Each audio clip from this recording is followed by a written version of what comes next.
और इसी के साथ चलिए अब रुक करते हैं हमारी तीसरी महत्वपूर्ण खबर का, और अब बात तमिलनाडु की, जहां गृह मंत्री अमित शाह तमिलगम निमिरा तमिलम पायनम यात्रा के समापन समारोह में शामिल हुए और इस दौरान गृह मंत्री डीएमके पर जमकर बरसते हुए नजर आए।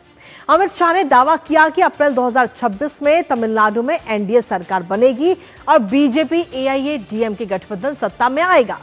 अब इसके साथ ही अमित शाह ने डीएमके सरकार को घेरते हुए कहा कि डीएमके सरकार हर मोर्चे पर फेल है।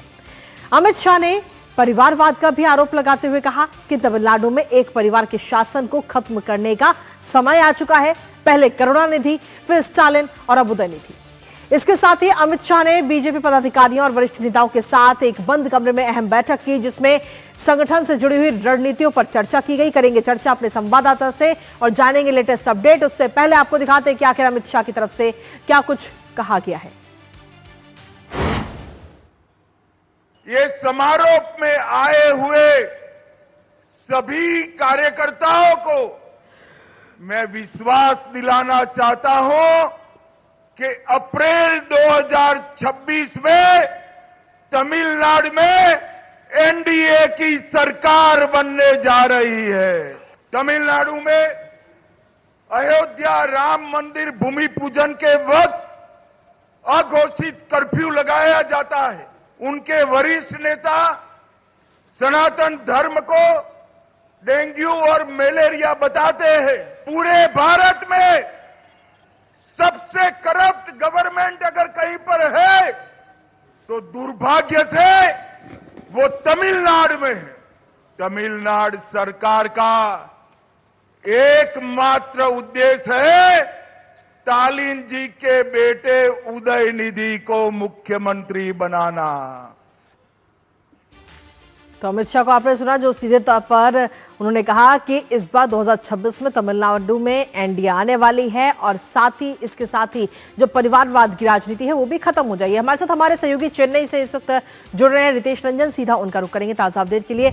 रितेश, सीधे तौर पर यह दावा भी किया गया अमित शाह की तरफ से कि इस बार तमिलनाडु में एनडीए की सरकार बनेगी, लेकिन वहीं दूसरी तरफ डीएमके पर भी हमलावर होते हुए नजर आए परिवारवाद और साथ ही भ्रष्टाचार को लेकर।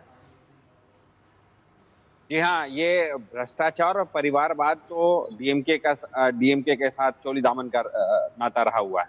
और परिवारवाद करुणानिधि से शुरू हुआ, करुणानिधि के बाद एमके स्टालिन और उसके बाद अब ये सत्ता जो है उदयनिधि स्टालिन के हाथ में जाने वाली है। और यही चीज सबसे बड़ी बात है कि डीएमके के साथ भ्रष्टाचार जो है ना, ये जुड़ा हुआ ही रहता है जैसे परिवारवाद जुड़ा हुआ है।